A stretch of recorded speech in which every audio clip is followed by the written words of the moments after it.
ഓണപ്പാട്ടിൻ താളം തുള്ളും തുമ്പപ്പൂവേ നിന്നെ തഴുകാനായി കൊടുക്കാറ്റിൻ കുഞ്ഞിക്കൈകൾ. എല്ലാവർക്കും അനുരാഗ് തോട്ട്സിൻ്റെ സ്നേഹം നിറഞ്ഞ ഓണാശംസകൾ. ഓണത്തെ വരവേൽക്കാൻ നമ്മൾ മലയാളികളെല്ലാം തയ്യാറായി കഴിഞ്ഞല്ലേ? ഓണസദ്യ ഒരുക്കണ്ടേ? ഓണസദ്യയിലെ ഏറ്റവും പ്രധാനപ്പെട്ട സാമ്പാറാണ് ഞാനിന്ന് നിങ്ങൾക്കായി തയ്യാറാക്കാൻ വേണ്ടി പോകുന്നത്. സാമ്പാർ ഉണ്ടാക്കാൻ എല്ലാവർക്കും തന്നെ അറിയുമായിരിക്കും. എന്നാലും ഓരോരുത്തരും ഉണ്ടാക്കുമ്പോൾ അവരവരുടേതായ രീതിയിലാണ് ഉണ്ടാക്കുന്നത്. അപ്പോൾ അതിന് വ്യത്യസ്തമായ രുചികളുമായിരിക്കും. ഞാനിവിടെ എൻ്റെ ഒരു രുചിക്കൂട്ടാണ് നിങ്ങൾക്കായിട്ട് ഷെയർ ചെയ്യാൻ വേണ്ടി പോകുന്നത്. 200 ഗ്രാം തുവരപ്പരിപ്പാണ് ഇതിനായിട്ട് എടുത്തിട്ടുള്ളത്, സാമ്പാർ പരിപ്പ്. പിന്നെ ഇത്രയ്ക്കും പച്ചക്കറികൾ എടുത്തിട്ടുണ്ട്. ഈ പച്ചക്കറികളുടെ തൂക്കമൊന്നും ഞാൻ കൃത്യമായിട്ട് പറയണില്ല, നിങ്ങൾക്ക് കാണാവുന്നല്ലേ ഉള്ളൂ.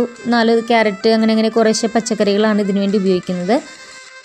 ഇതിലിപ്പോൾ 2 തക്കാളികൾ സയാമീസ് ഇരട്ടകളെ പോലെ ഒട്ടിപ്പിടിച്ചിരിക്കുന്നുണ്ട്. അപ്പോൾ അത് നിങ്ങളെയും കൂടി ഒന്ന് കാണിക്കാമെന്ന് കരുതി. പരിപ്പ് കഴുകി വൃത്തിയാക്കി എടുത്തിട്ടുണ്ട്.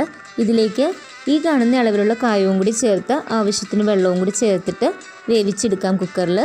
ഫുൾ ഫ്ലെയിമിൽ വെച്ചിട്ടുള്ള 2 വിസിൽ മതിയാവും ഇത് വെന്ത് കിട്ടാനായിട്ട്. പരിപ്പ് വേവുന്ന സമയത്തിന് നമുക്ക് വെജിറ്റബിൾസൊക്കെ ഒന്ന് കട്ട് ചെയ്ത് വെക്കാം. ഇപ്പോൾ പരിപ്പ് വെന്തിട്ടുണ്ട്. ഈ ഒരു പാകം തന്നെ മതിയാവും.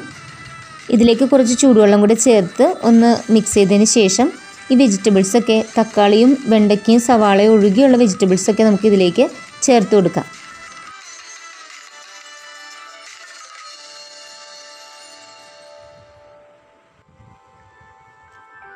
ഇനി ഇതിലേക്ക് 1 ടീസ്പൂൺ മുളക് പൊടിയും 1/4 ടീസ്പൂൺ മഞ്ഞൾപ്പൊടിയും 1.5 ടീസ്പൂണോളം ഉപ്പ് പൊടിയും കൂടി ചേർത്തിട്ട് ആവശ്യത്തിന് വെള്ളവും കൂടി ചേർത്ത് വേവിക്കാനായിട്ട് വയ്ക്കാം.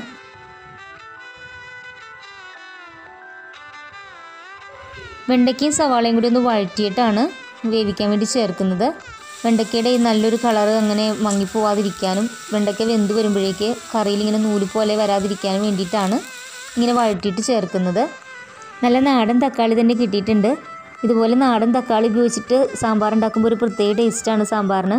വഴറ്റിയ വെണ്ടയ്ക്കയും സവാളയും തക്കാളിയും കൂടി ചേർത്തതിന് ശേഷം നല്ലതുപോലെ ഒന്ന് മിക്സ് ചെയ്ത് ഒരു 5-6 മിനിറ്റ് ഒന്ന് തിളപ്പിച്ച് കഴിഞ്ഞാൽ തന്നെ കഷ്ണങ്ങളൊക്കെ വെന്ത് കിട്ടും. നമുക്ക് ഒരുപാട് വേവുള്ള കഷ്ണങ്ങളൊന്നും ഇതിലില്ല. ക്യാരറ്റും കുമ്പളങ്ങയും മത്തങ്ങയൊക്കെ തന്നെയല്ലേ ഉള്ളൂ.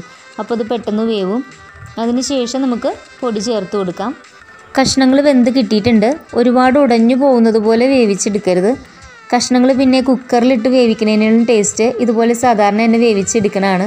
കുക്കറിലിട്ട് വേവിച്ചെടുത്ത് സാമ്പാറാക്കുമ്പോഴേക്കും അതിന് വേറൊരു ടേസ്റ്റാണ്. ഇങ്ങനെ തന്നെ കഷ്ണങ്ങൾ വേവിച്ചെടുക്കണം. ഇനി ഇതിലേക്ക് 2 ടേബിൾ സ്പൂൺ സാമ്പാർ പൊടിയാണ് ചേർക്കാൻ വേണ്ടി പോകുന്നത്. ഇതിലേക്ക് ആവശ്യത്തിന് വെള്ളം കൂടി ചേർത്ത് കട്ടയില്ലാതെ കുഴച്ചിട്ട് നമുക്കിത് കറിയിലേക്ക് ചേർത്ത് കൊടുക്കാം. ഇനി ഒരു ചെറിയ നാരങ്ങ വലിപ്പത്തിൽ വാളംപുളിയും കൂടി വേണം. ഈ വാളംപുളിയിലേക്ക് കുറച്ച് വെള്ളം കൂടി ചേർത്ത് നല്ലതുപോലെ തിരുമ്മി ഒന്ന് അരിച്ചെടുത്തിട്ടുള്ള പുളിവെള്ളമാണിത്. ഇതും കൂടി ചേർത്തിട്ട് 2-3 മിനിറ്റ് ഒന്ന് തിളപ്പിക്കണം. അതിനുശേഷം നമുക്ക് ഇതിന് മുകളിലേക്ക് കുറച്ച് പച്ചമല്ലി തൂവിക്കൊടുക്കാം. എന്നിട്ട് ഒന്നുകൂടി ഒന്ന് തിള വരുമ്പോഴേക്കും കടുവും കൂടെ താളിച്ചിട്ടാൽ നമ്മളുടെ സാമ്പാറിൻ്റെ പരിപാടി കഴിഞ്ഞു. താളിക്കാനായിട്ട് ഒരു ചട്ടി അടുപ്പത്ത് വെച്ച് എണ്ണ ചൂടാക്കി അതിലേക്ക് കടുകിട്ടു. കടുകൊന്ന് പൊട്ടി വരുമ്പോഴേക്ക് അതിലേക്ക് 3-4 നുള്ള് നല്ല ജീരകം കൂടെ ചേർത്തൊന്ന് പൊട്ടിച്ചെടുക്കണം.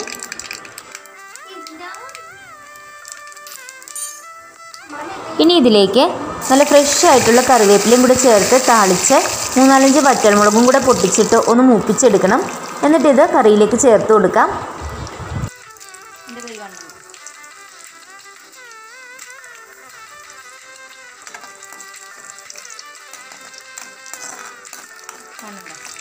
നമ്മുടെ സാമ്പാർ ഇവിടെ റെഡി ആയിട്ടുണ്ട്. നല്ല കിടിലൻ ലുക്കിൽ നല്ല സ്വാദാണിതിന്. എല്ലാവരും ഒന്ന് ട്രൈ ചെയ്ത് നോക്കണം. ജീരകമൊക്കെ പൊട്ടിച്ചിട്ടിട്ടുള്ളത് കൊണ്ട് തന്നെ ഒരു പ്രത്യേക ഫ്ലേവറാണ് ഈ സാമ്പാറിന്. പച്ചമല്ലിയുടെയും ജീരകത്തിൻ്റെയൊക്കെ ഒരു പ്രത്യേക സ്മെല്ലും നല്ലൊരു ഫ്ലേവറുമാണ്. കുക്കറിലൊക്കെ വേവിക്കാണ്ട് തന്നെ ഇതുപോലെ തന്നെ കഷ്ണങ്ങളൊക്കെ സാധാരണ പോലെ തന്നെ വേവിച്ചെടുത്താൽ സാമ്പാറിന് ഒരു പ്രത്യേക ടേസ്റ്റ് തന്നെയാണ്. പണ്ടൊക്കെ നമ്മൾ അടുപ്പിലിട്ടാണ് വേവിക്കാറ്. ഇപ്പോൾ ആർക്കും അങ്ങനെ അടുപ്പ് സൗകര്യങ്ങളൊന്നും ഇല്ലല്ലോ. അപ്പം ഗ്യാസ് മേലെ തന്നെ അത് കുക്കറിൽ അടിക്കാതെ വേവിക്കാൻ ശ്രദ്ധിക്കുക. നല്ലൊരു ടേസ്റ്റ് തന്നെയായിരിക്കും. അപ്പോൾ എല്ലാവരും അനുരാഗ് തോട്ട്സിൻ്റെ സാമ്പാർ തന്നെ ഓണത്തിന് ട്രൈ ചെയ്യുമെന്ന് പ്രതീക്ഷിക്കുന്നു. നിങ്ങൾക്ക് ഈ വീഡിയോ ഇഷ്ടപ്പെട്ടെങ്കിൽ നിങ്ങളുടെ അഭിപ്രായങ്ങൾ കമൻറ്റായിട്ട് അറിയിക്കണേ. കൂടാതെ ഷെയർ ചെയ്യുകയും ലൈക്ക് ചെയ്യുകയൊക്കെ ചെയ്യണേ. സബ്സ്ക്രൈബ് ചെയ്യാതെയാണ് കാണുന്നതെങ്കിൽ ചാനലൊന്ന് സബ്സ്ക്രൈബും കൂടി ചെയ്തേക്കണേ. Thanks for watching and happy Onam.